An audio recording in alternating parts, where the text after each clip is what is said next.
Okay. Okay.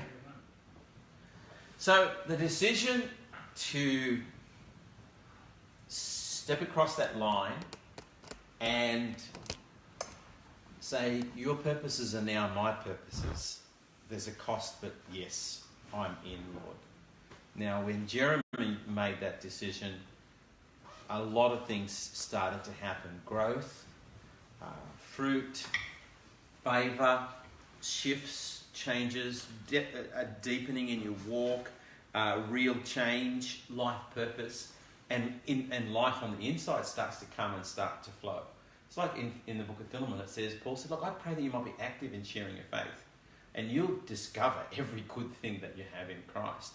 So all of a sudden you start to know the Lord deeper, you start to know Him richer. It's like what we were saying last week, when you want to know someone, you walk with them, and then you start to observe them, and as you're working with them and observing how they are inwardly, how they are with people. I know you can't see Jesus, but when you step into His purposes with Him, it's like you start to see Him.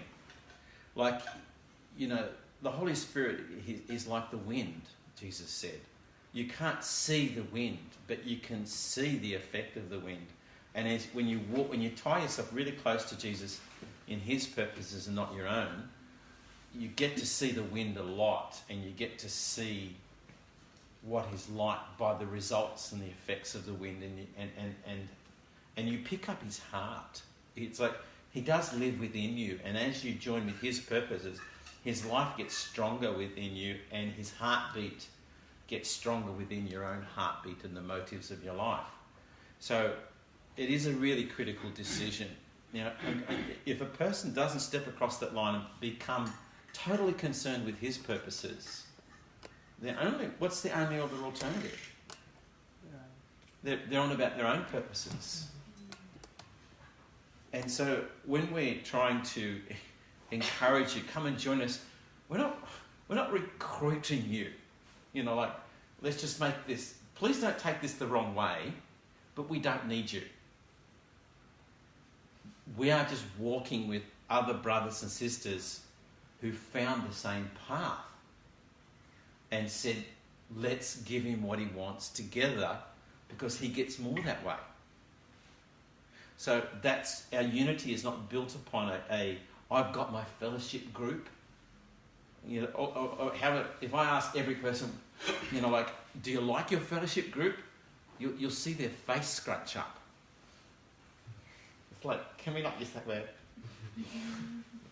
So anyway, like I said, you see these beautiful changes in people constantly as they step across this line and say, I embrace this journey.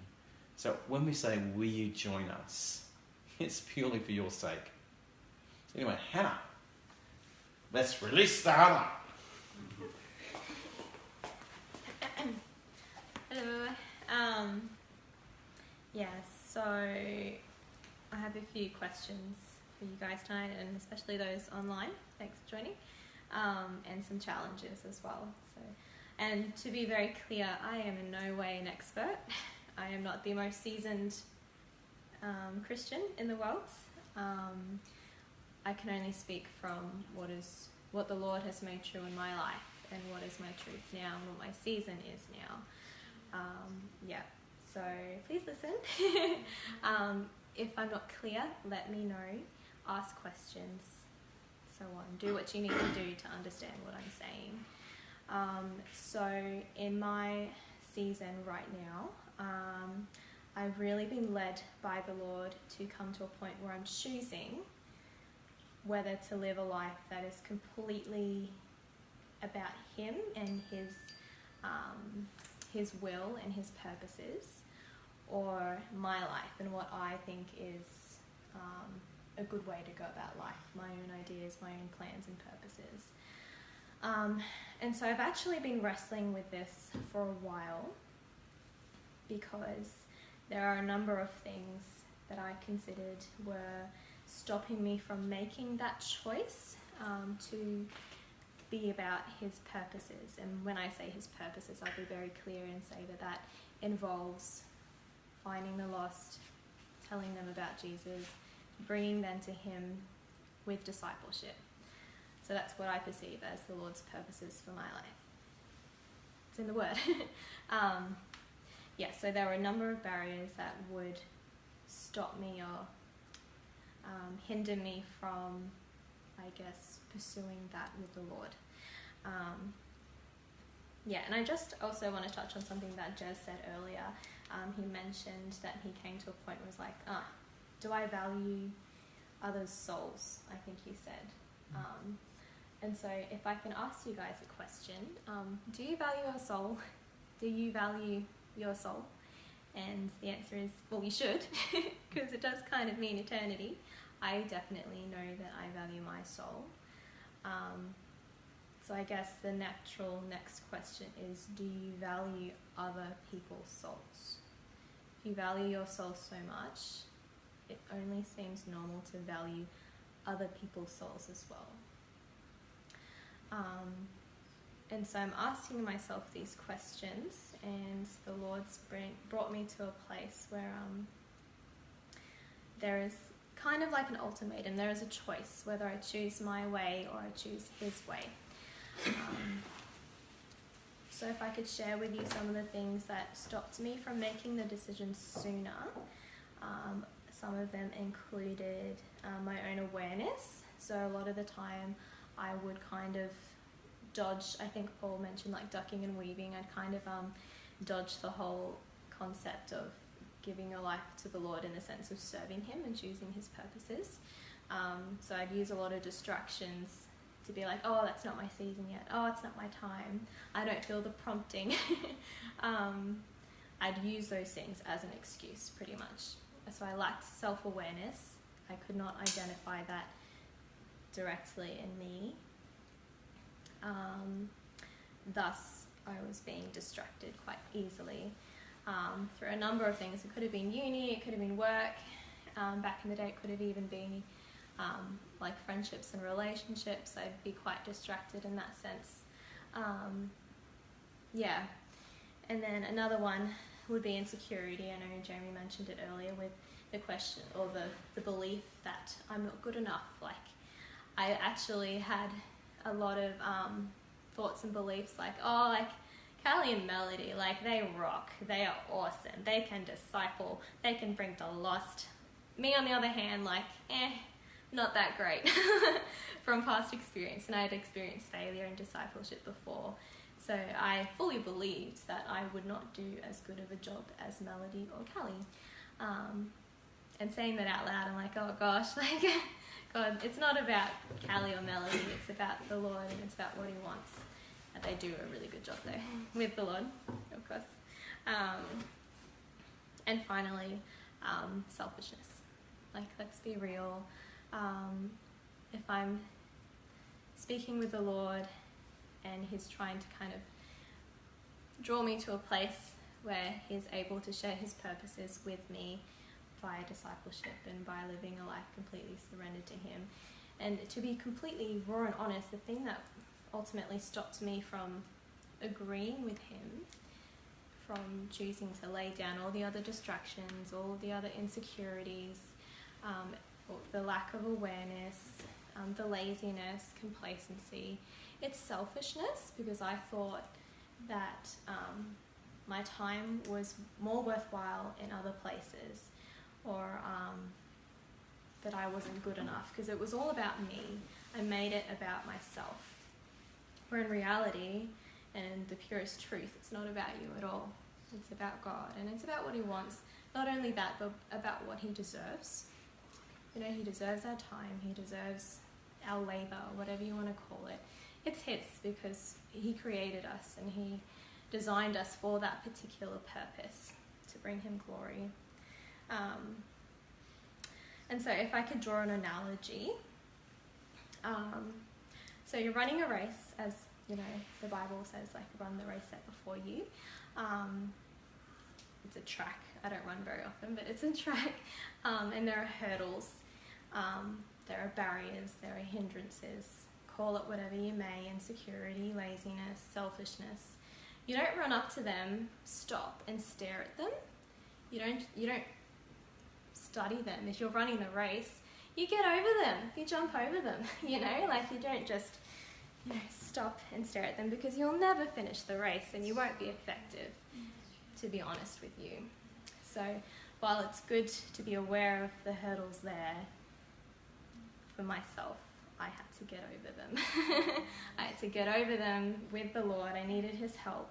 I needed him to be like, yeah, Han, like, that's there. Let's deal with it and let's keep going. Let's keep going.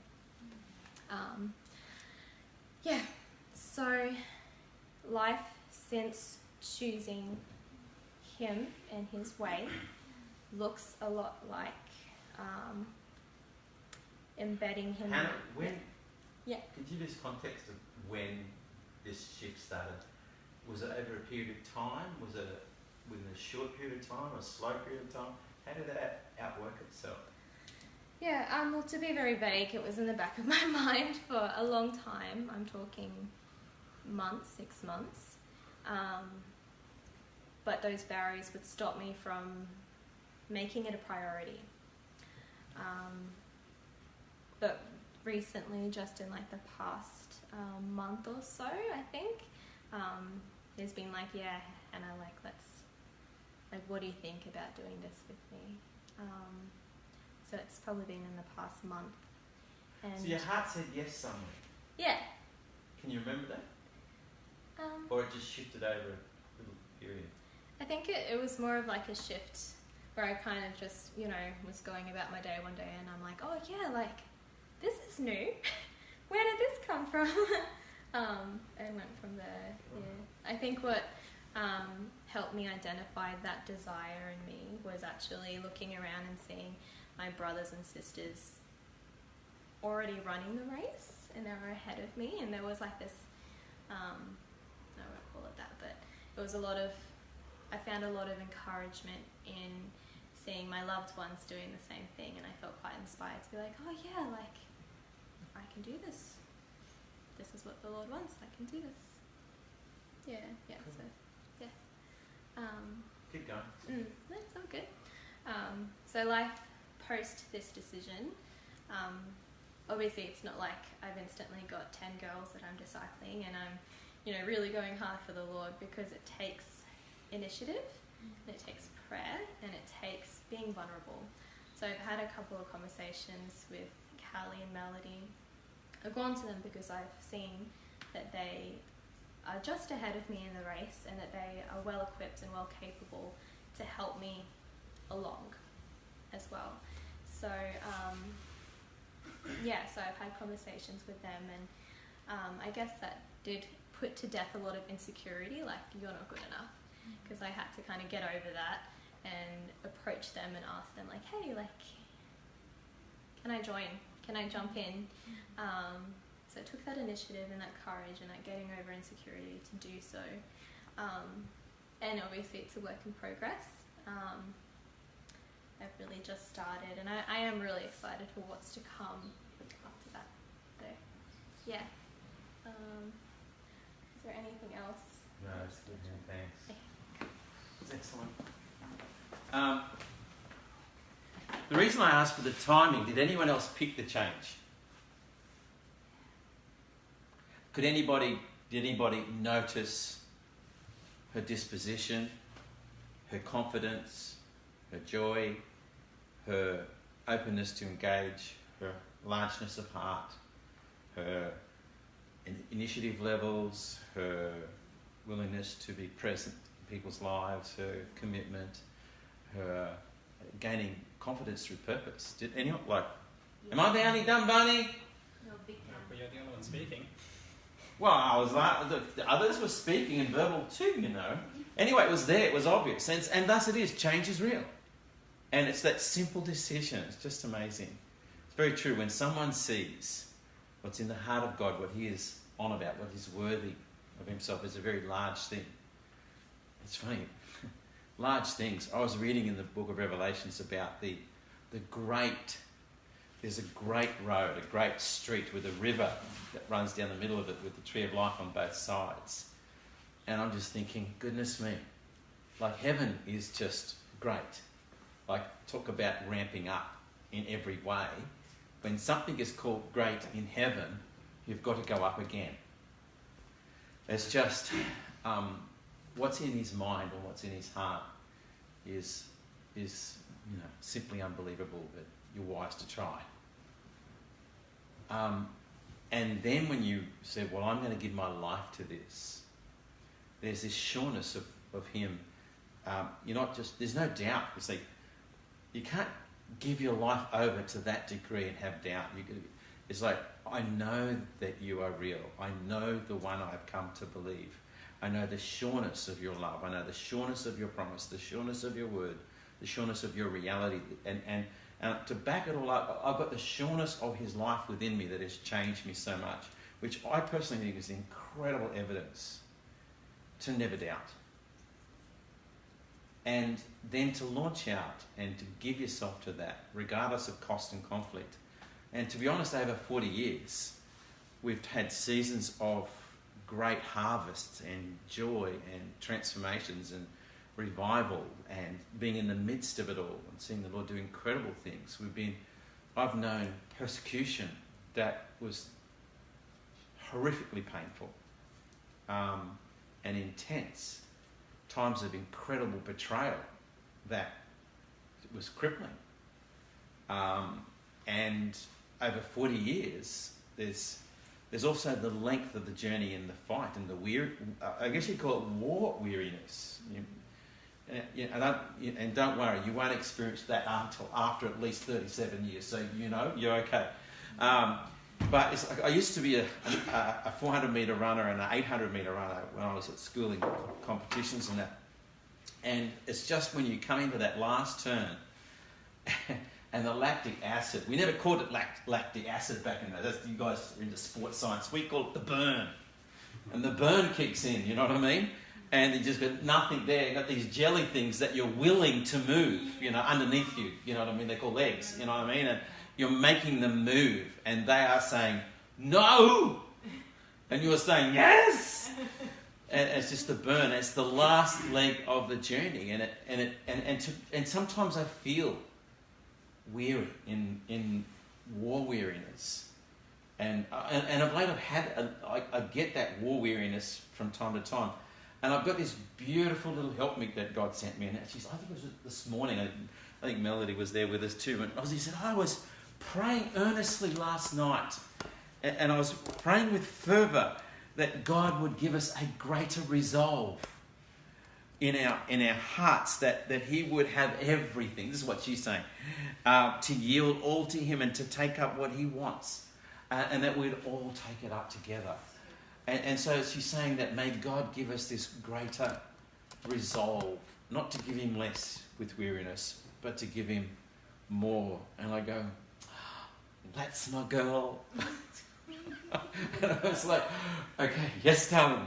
And so it's like, it's just so beautiful to have. I mean, can you imagine being married to a woman and you want to sacrifice all to the Lord, and she's saying like, can you please not do that because it's affecting my life? I don't want this. And have that at you, nag. Or when you get weary, she's praying for greater resolve. You know what I mean? I don't have a wife that's saying, honey, we really need to set ourselves up in retirement. I have a wife that says to me, why are we doing this in the last years of our lives? Can we not pour our life out and trust him with all? I'm going like, it's like, this, what I'm going to read to you was written on a wall of an African brother in his little hut. And I want you to listen to it.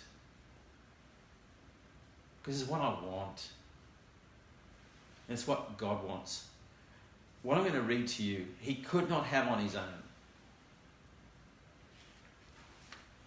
He could not make it on his own. We cannot have this on our own. Cannot make this on our own. God cannot have this on his own. This young brother said, I'm a part of the fellowship committed to doing whatever it takes. The die is cast, I've stepped over the line. I'm out of the comfort zone. The decision has been made.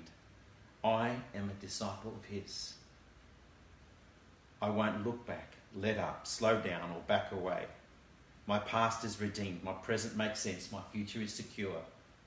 I am finished with low living, sight walking, small planning, smooth knees, colourless dreams, tame visions, mundane talking, petty giving, and dwarfed goals. I no longer need preeminence, prosperity, position, promotions, or popularity. I don't have to be right, first, leader, recognised, praised, regarded, or rewarded. I now live by presence, his presence, lean by faith, love by patience, lift by prayer, and labour by power.